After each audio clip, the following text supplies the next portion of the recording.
Canal Histórias Bíblicas apresenta: quem é o Arcanjo Miguel, Lúcifer, Gabriel e Querubim? Histórias Bíblicas explicadas. O livro de Hebreus descreve uma multidão de anjos no céu que são numerosos demais para serem contados. Hebreus 12, versículo 22. Mas vocês chegaram ao Monte Sião, a Jerusalém Celestial, a cidade do Deus vivo. Chegaram aos milhares e milhares de anjos em alegre reunião. Outras traduções da Bíblia usam termos como inumeráveis, milhares, para quantificar essa enorme multidão de anjos. Essa imagem impressionante se expande no livro do Apocalipse. E olhei e ouvi a voz de muitos anjos ao redor do trono, e dos animais e dos anciões, e eram o número deles milhões de milhões e milhares de milhares. Apocalipse 5, versículo 11. Os anjos são classificados de várias maneiras na Bíblia. Os querubins e serafins, por exemplo, são descritos como anjos alados. Deus criou os querubins, um grupo de seres celestiais. Eles são os primeiros membros da hierarquia angélica a aparecer na Bíblia após a queda de Adão e Eva da graça. Gênesis 3 descreve o que aconteceu no Jardim do Éden. Depois de quebrar o mandamento de Deus de não comer da árvore do conhecimento do bem e do mal, Adão e Eva provavelmente estenderam suas mãos e pegaram também da árvore da vida, comeram e viveram para sempre. Em resultado disso, foram compelidos a partir de seu paraíso terrestre. Mas o que teria impedido Adão de voltar ao jardim e desobedecer a Deus mais uma vez? Este versículo contém a resposta, Gênesis 3, versículo 24. Deus expulsou o homem e no lado leste do jardim pôs os querubins e uma espada de fogo que dava voltas em todas as direções. Deus fez isso para que ninguém chegasse perto da árvore da vida. Não sabemos a reação de Adão ao testemunhar aqueles gloriosos querubins pela primeira vez na história da humanidade. Talvez admiração e medo sejam todas as emoções que vêm à mente. Surpreendentemente, a próxima aparição dos querubins na Bíblia envolve a recuperação do que foi perdido. Moisés. Moisés recebeu instruções específicas e detalhadas sobre como fazer vários artigos que seriam usados no tabernáculo, a Arca da Aliança e o propiciatório onde Deus prometeu se encontrar e comungar com Moisés. Foram os primeiros a serem detalhados. O que Deus pretendia colocar acima ou em cima do propiciatório? Ele escolheu representações de querubins em ouro. Como Deus descreveu a Moisés é a seguinte, Êxodo 25, versículo 10, 23. Também farão uma arca de madeira de acácia. O seu comprimento será de 2,5 côvados e a sua largura de 1,5 côvado, e de 1,5 côvado sua altura. E cobri-la-á de ouro puro por dentro e por fora a cobrirás, e farás sobre ela uma coroa de ouro ao redor. E fundirás para ela 4 argolas de ouro, e as porás nos 4 cantos dela, 2 argolas num lado dela e 2 argolas no outro lado. E farás varas de madeira de acácia e as cobrirás com ouro, e colocarás as varas nas argolas aos lados da arca para se levar com elas a arca. As varas estarão nas argolas da arca, não se tirarão dela. Depois porás na arca do testemunho que eu te darei. Também farás um propiciatório de ouro puro. O seu comprimento será de 2,5 côvados e a sua largura de 1,5 côvado. Farás também 2 querubins de ouro batido os farás nas 2 extremidades do propiciatório. Farás um querubim na extremidade de uma parte e o outro querubim na extremidade da outra parte. De uma só peça, com o propiciatório, fareis os querubins nas 2 extremidades dele. Os querubins estenderão as suas asas por cima, cobrindo com elas o propiciatório. As faces deles, uma de frente da outra. As faces dos querubins estarão voltadas para o propiciatório. E porás o propiciatório em cima da arca, depois que houveres posto na arca o testemunho que eu te darei. E ali virei a ti e falarei contigo de cima do propiciatório, do meio dos 2 querubins que estão sobre a arca do testemunho. Tudo o que eu te ordenar para os filhos de Israel. Também farás uma mesa de madeira de acácia, o seu comprimento será de 2 côvados e a sua largura de 1 côvado e a sua altura de 1,5 côvado. Que visão incrível isso deve ter sido! Os querubins associados à própria presença de Deus. A partir dessas 2 fontes da Bíblia, parece que a principal responsabilidade dos querubins pode ser se declarar a pecaminosidade do homem e proteger a presença de Deus dos homens pecadores. Por mais que Adão desejasse retornar ao jardim do Éden, os querubins o lembraram de que ele havia quebrado a lei de Deus. O sumo sacerdote de Israel teria permissão para entrar no Santo dos Santos uma vez por ano para contemplar o propiciatório. Eu tenho certeza que ele deve ter sentido em cada ocasião: não pertenço aqui na santa presença de Deus, não posso estar aqui pois sou um pecador. Os querubins são seres reais e poderosos. No entanto, os querubins na Bíblia frequentemente representavam as coisas celestiais. Na tenda de Ezequiel, os querubins são representados não apenas com asas e mãos, mas também cheios de olhos e rodeados por rodas dentro de rodas. Ezequiel 10, 8 e 14. E apareceu nos querubins uma semelhança de mão de homem debaixo das suas asas. Então olhei, e eis 4 rodas junto aos querubins, uma roda junto a um querubim e outra roda junto a outro querubim. E o aspecto das rodas eram como a cor da pedra de berilo. E quanto ao seu aspecto, as 4 tinham a mesma semelhança, como se estivesse uma roda no meio de outra roda. Andando esses, andavam para os 4 lados deles. Não se viravam quando andavam, mas para o lugar para onde olhava a cabeça, para esse seguiam. Não se viravam quando andavam. E todo o seu corpo, as suas costas, as suas mãos, as suas asas e as rodas que os 4 tinham, estavam cheias de olhos ao redor. E quanto às rodas, ouvindo eu, se lhes gritava: roda! E cada um tinha 4 rostos. O rosto do primeiro era rosto de querubim, e o rosto do segundo, rosto de homem, e do terceiro era rosto de leão, e do quarto, rosto de águia. O profeta descreve sua visão que prediz a destruição de Jerusalém. No versículo 3 de Ezequiel 9, o Senhor desce de seu trono acima dos querubins até o limiar do templo. E no versículo 1 de Ezequiel 10, ele retorna ao seu trono acima deles. Os querubins estão posicionados no lado sul do santuário. Na calmaria antes da tempestade, eles testemunharam o início da retirada gradual da glória de Deus de Jerusalém. Por estarem posicionados de frente para a cidade, o bater de suas asas prenuncia eventos extremamente significativos que estão por vir. Os querubins então se levantam em preparação para a partida. Embora Ezequiel 10 seja difícil de entender, um ponto se destaca: os querubins estão associados ao esplendor de Deus. Este capítulo, que envolve seres angelicais, é uma das passagens mais enigmáticas e educativas da Bíblia sobre a grandeza de Deus. Eles constantemente glorificam a Deus. A estrela da manhã. O livro de Isaías 14 nos apresenta um ser conhecido como Lúcifer. Lúcifer significa literalmente aquele que entrega a luz. Em latim, a palavra é traduzida como estrela do amanhecer. Em hebraico, ele era o querubim que cobria o lugar onde a presença de Deus se manifestava. Ele era o responsável pela música, um artista talentoso com muita experiência. Depois disso, ele se rebelou e caiu. Lúcifer, no entanto, cometeu um grande erro em algum momento. Ezequiel 28, versículos 14 e 16. Tu eras o querubim ungido para cobrir e te estabeleci no monte santo de Deus estavas. No meio das pedras afogueadas andavas. Perfeito eras nos teus caminhos, desde o dia em que foste criado, até que se achou iniquidade em ti.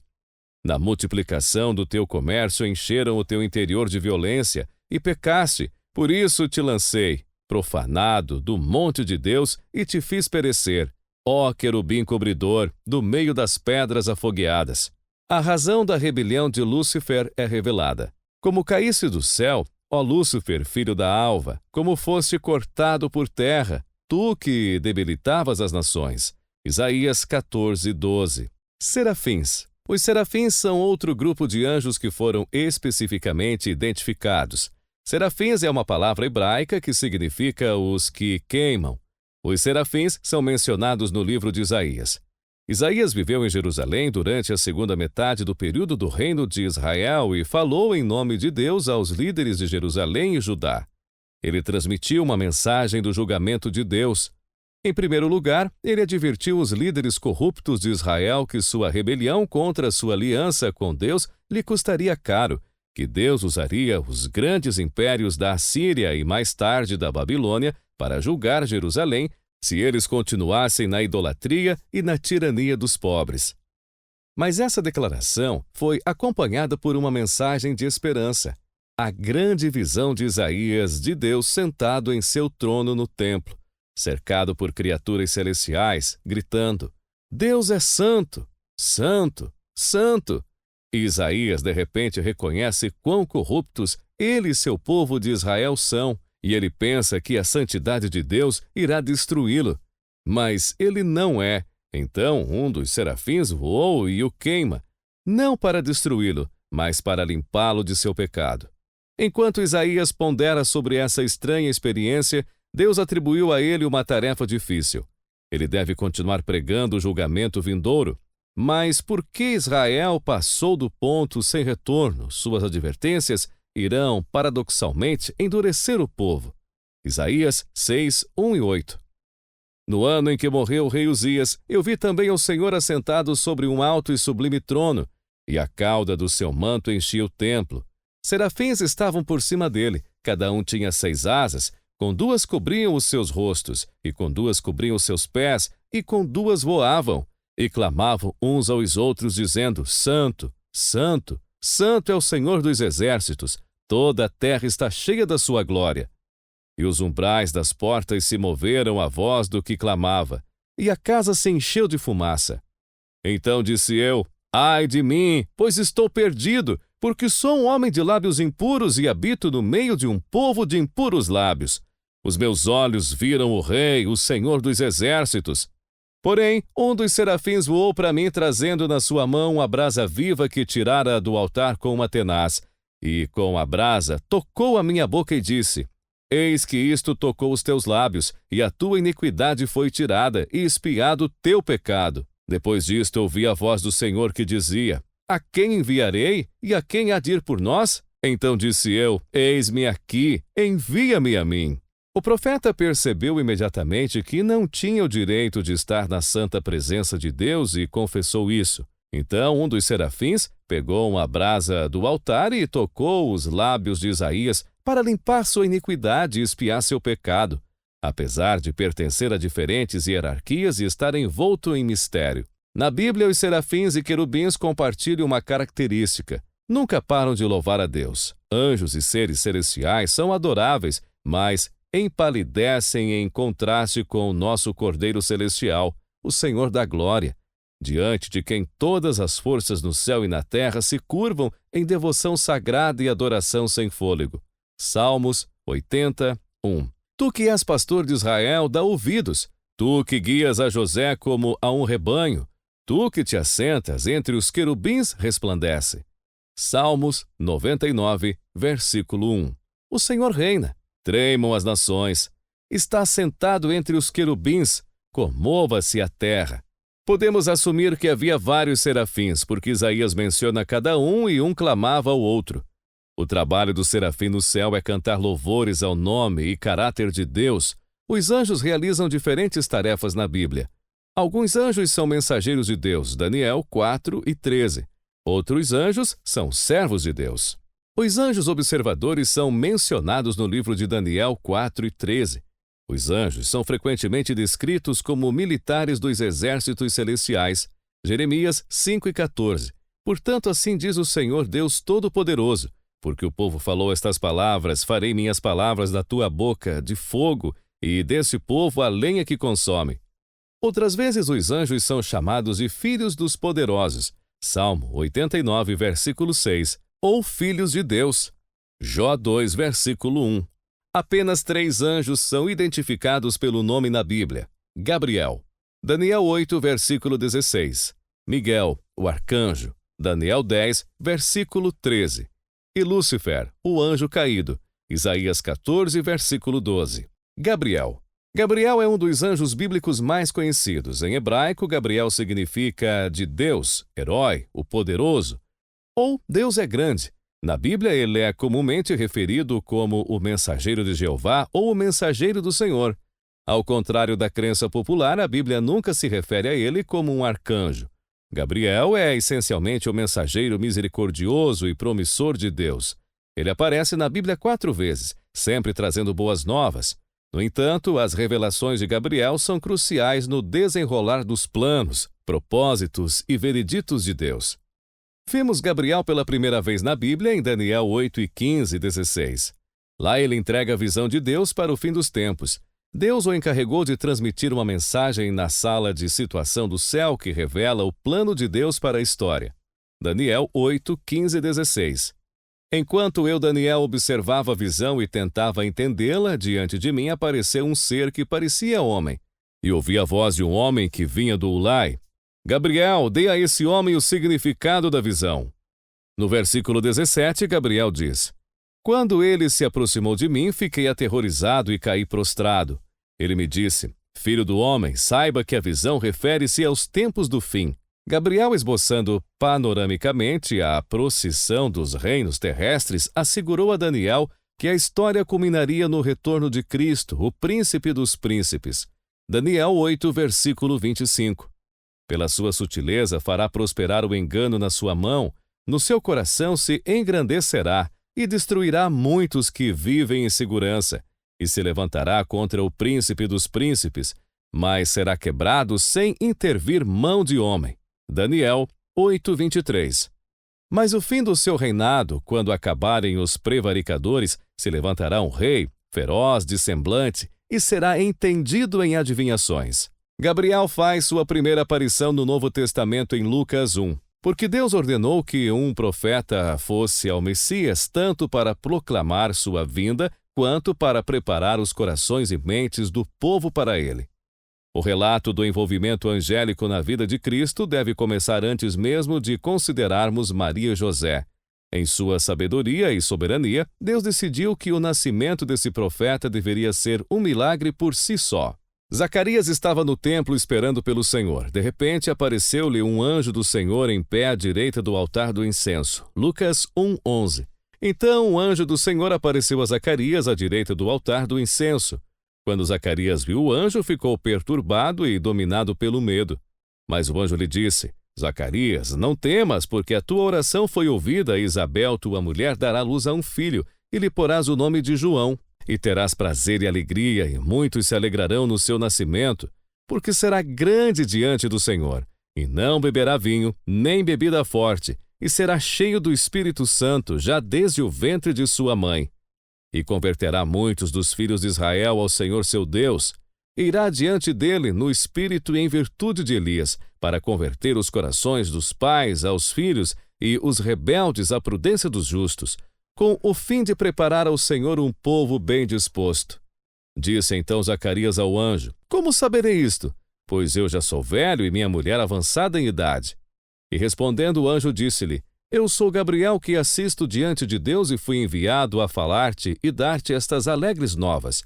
E eis que ficarás mudo e não poderás falar até o dia em que estas coisas aconteçam, porquanto não creste nas minhas palavras, que ao seu tempo se hão de cumprir. E o povo estava esperando Zacarias e maravilhava-se de que tanto se demorasse no templo.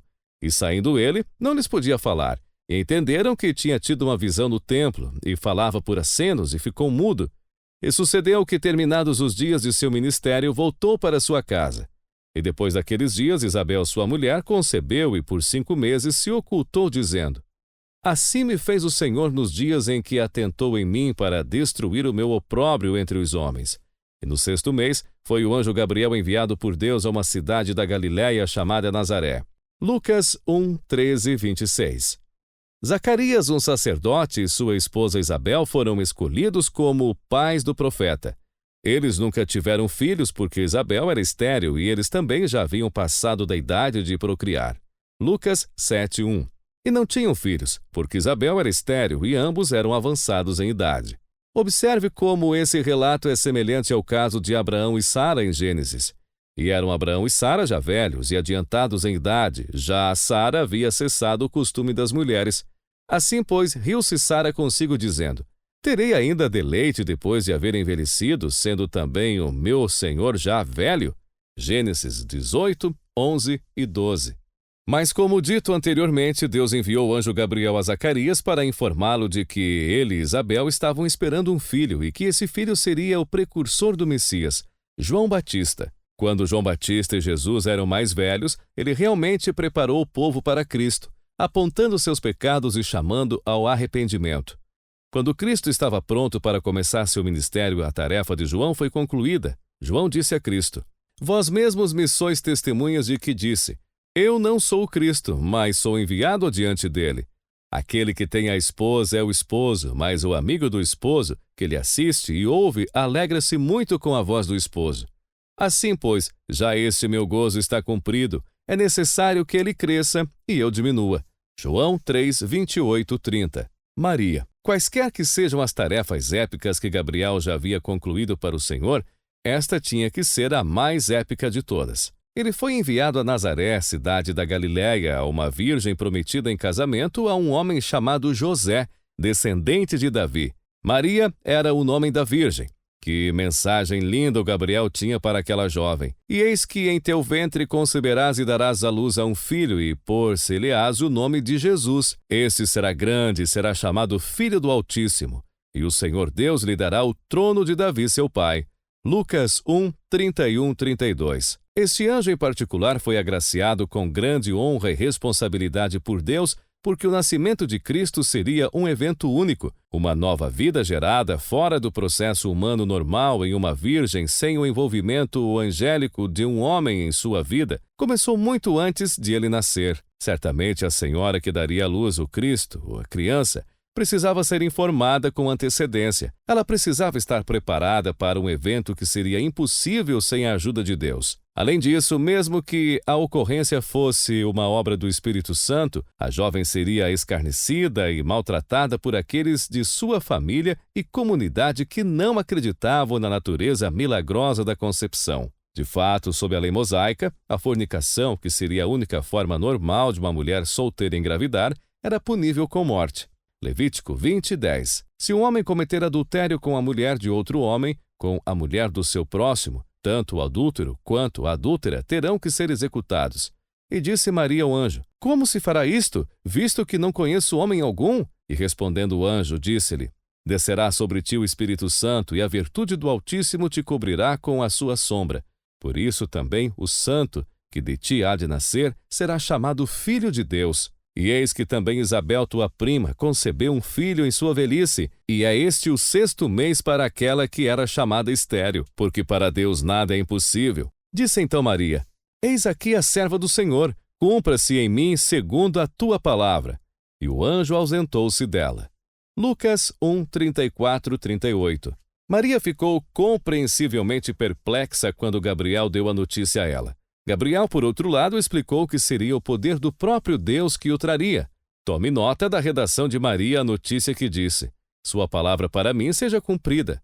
Lucas 1, versículo 38. Quando descobriu-se que Maria estava grávida do menino Jesus, José, seu marido prometido, quis escondê-la para protegê-la da humilhação pública. Certamente Maria havia lhe contado sobre a gravidez, mas estava claro que ela estava tendo dificuldade em aceitar. Assim, um anjo foi enviado para assegurar a gravidez divina milagrosa de José de Maria e incentivá-lo a aceitá-la como sua esposa. José se submeteu, dando mais um exemplo de graciosa obediência a Deus. Ora, o nascimento de Jesus Cristo foi assim, que estando Maria, sua mãe, desposada com José, antes de se ajuntarem, achou-se ter concebido do Espírito Santo. Então José, seu marido, como era justo e não queria infamar, intentou deixá-la secretamente. E projetando ele isto, eis que em sonho lhe apareceu um anjo do Senhor dizendo: José, filho de Davi, não temas receber a Maria, tua mulher, porque o que nela está gerado é do Espírito Santo. E dará à luz a um filho e chamarás o seu nome Jesus, porque ele salvará o seu povo dos seus pecados. Tudo isso aconteceu para que se cumprisse o que foi dito da parte do Senhor pelo profeta que diz: Eis que a virgem conceberá e dará luz a um filho, e chamá-lo-ão pelo nome de Emanuel, que traduzido é Deus conosco. Mateus 1, 18, 23. E ele reinará para sempre sobre o povo de Jacó. Seu reino jamais terá fim. Lucas 1, versículo 33. Esta declaração divina de Gabriel será a magna carta da encarnação da pedra fundamental do mundo vindouro. Ao longo de todos os tempos, Deus se fez carne para nos redimir. Anjo Miguel. Miguel é provavelmente o ser angelical mais conhecido da Bíblia, junto com Gabriel. Já sabemos que Miguel é um arcanjo. Mas o que isso implica? Que foi que ele fez? Quais são as responsabilidades dele? E como ele se encaixa no exército celestial de Deus? O profeta Daniel nos apresenta a Miguel. Daniel estava jejuando e orando por 3 semanas quando o anjo apareceu a ele no primeiro dia. O anjo, no entanto, foi frustrado por uma figura conhecida como o príncipe do reino da Pérsia, que ficou em seu caminho por 21 dias. O tempo todo Daniel jejuou e orou. Este era claramente um poderoso demônio enviado à Pérsia para representar o reino do diabo e se opor a Deus. No 3º ano de Ciro, rei da Pérsia, Daniel, chamado Beltesazar, recebeu uma revelação. A mensagem era verdadeira e falava de uma grande guerra. Na visão que teve, ele entendeu a mensagem. Naquela ocasião, eu, Daniel, passei 3 semanas chorando. Não comi nada saboroso, carne e vinho nem provei, e não usei nenhuma essência aromática, até que se passaram as 3 semanas. No 24º dia do primeiro mês, estava eu em pé junto à margem de um grande rio, o Tigre. Olhei para cima e diante de mim estava um homem vestido de linho com um cinto de ouro puríssimo na cintura.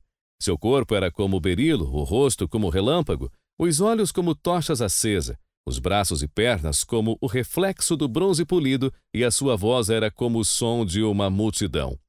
Somente eu, Daniel, tive a visão. Os que me acompanhavam nada viram, mas foram tomados de tanto pavor que fugiram e se esconderam.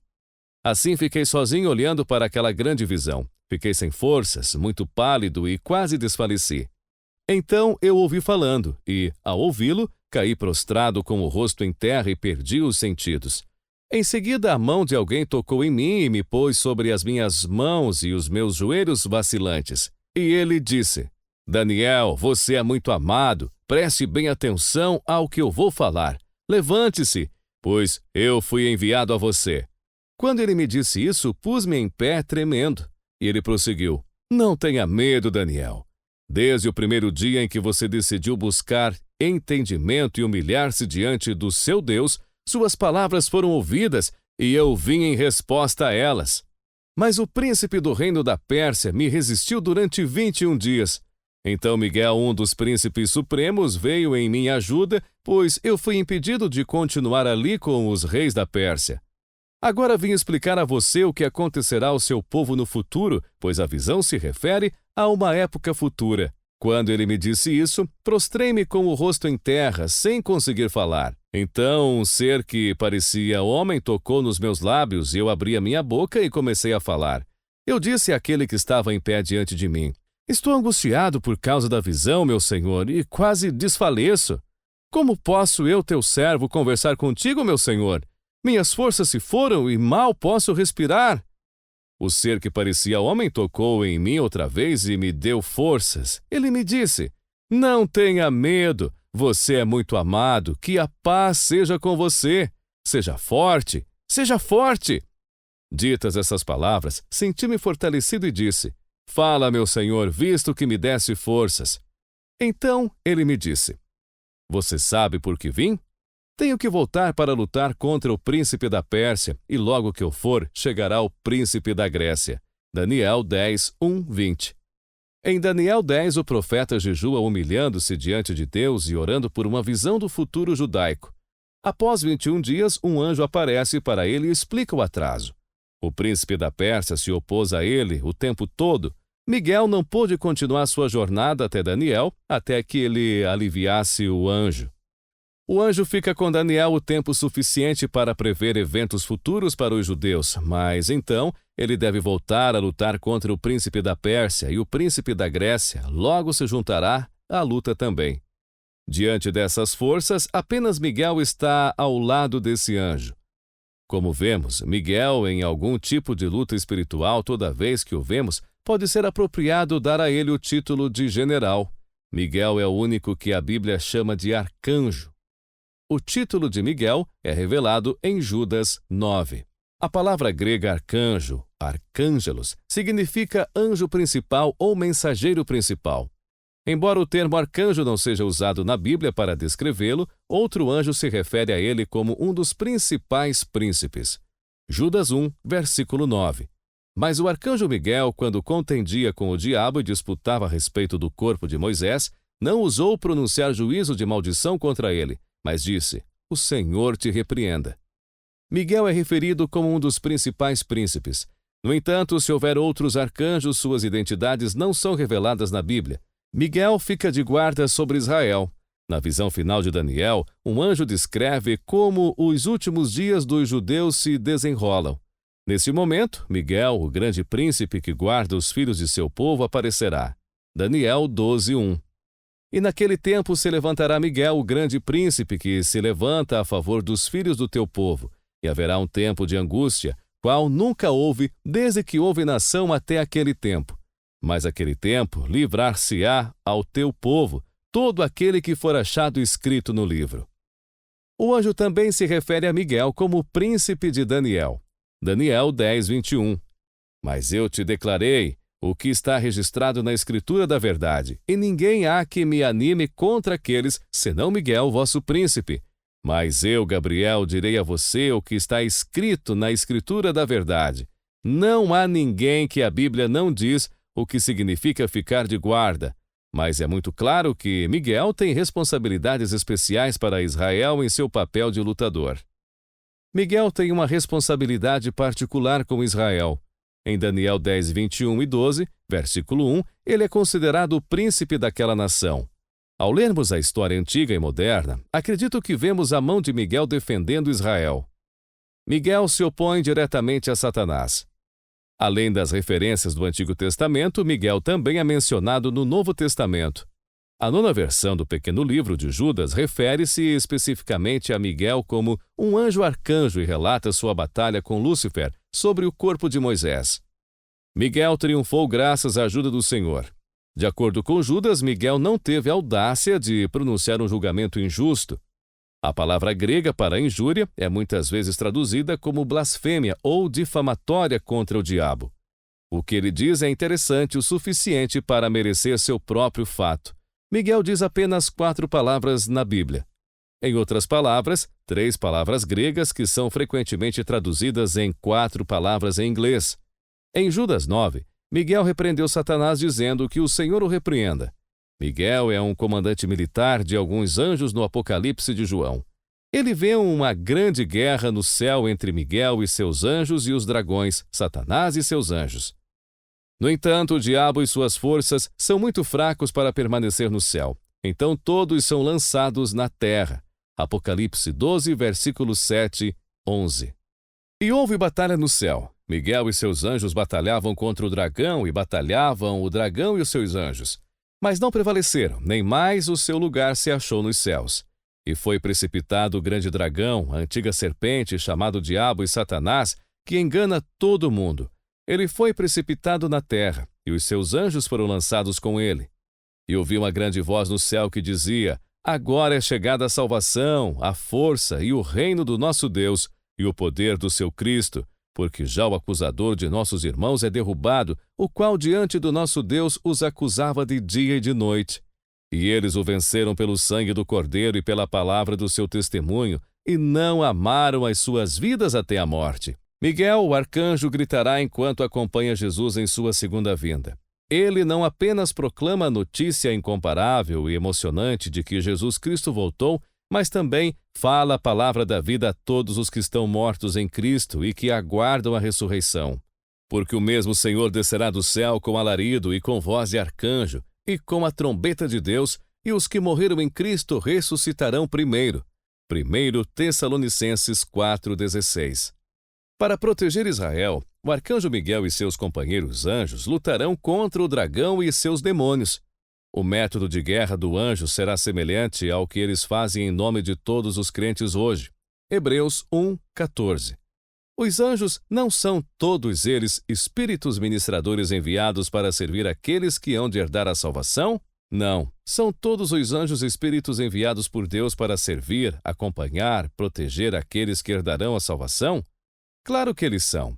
Assim como Miguel lutou em nome de Daniel contra os demônios na era do Antigo Testamento, os anjos lutam pelos crentes todos os dias e lutarão por Israel na tribulação que está por vir.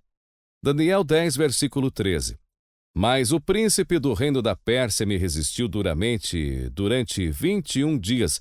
Então Miguel, um dos príncipes supremos, veio em minha ajuda, pois eu fui impedido de continuar ali com os reis da Pérsia. Apesar da teoria do diabo, ele e os seus demônios não triunfarão. Na verdade, eles não têm mais lugar no céu. Eles não irão, no final, frustrar o plano de Deus para Israel ou o retorno de seu filho. No entanto, os seres angélicos são mencionados pelo menos 273 vezes em 34 livros na Bíblia. Embora não saibamos exatamente quantos anjos existem, sabemos pelas Escrituras que existe um número extremamente grande de anjos. Algumas passagens das Escrituras descrevem os anjos como estrelas, e se engrandeceu até contra o exército do céu, e alguns do exército e das estrelas lançou por terra e os pisou. Daniel 8:10. Juízes 5, versículo 20. Desde os céus pelejaram, até as estrelas, desde os lugares dos seus cursos, pelejaram contra Cícera. A ideia de estrelas pode nos dar a melhor pista de quantos anjos existem. Se os anjos são como as estrelas no céu, há muitos para contar. Moisés diz em Deuteronômio 33, versículo 2: Disse, pois, o Senhor veio de Sinai e lhe subiu de Seir, resplandeceu desde o monte Parã e veio com 10 milhares de santos. À sua direita havia para eles o fogo da lei. Deuteronômio 33, 2. Salmo 68, versículo 17 diz que os carros de Deus são miríades, milhares e milhares. O Senhor está no meio deles como em Sinai no santuário. Claramente, o escritor tem problemas até mesmo para estimar o número de anjos existentes. Mas por mais maravilhosos que sejam esses seres, angelicais e celestiais, eles empalidecem em comparação com o nosso Cordeiro Celestial, o Senhor da Glória, diante de quem todos os poderes no céu e na terra se curvam em santa adoração e adoração sem fôlego. Tu que és pastor de Israel, dá ouvidos. Tu que guias a José como a um rebanho. Tu que te assentas entre os querubins, resplandece. Salmos 81. O Senhor reina. Tremam os povos. Ele está assentado entre os querubins. Comova-se a terra. Salmo 99, versículo 1. A glória de Deus não será negada e todo ser celestial deu testemunho silencioso ou vocal do esplendor de Deus. No tabernáculo, no deserto, desenhos representando os querubins guardiões faziam parte do propiciatório e eram feitos de ouro. Farás também 2 querubins de ouro batido os farás, nas 2 extremidades do propiciatório. Êxodo 25 e 18. Deus sempre protegerá seu povo.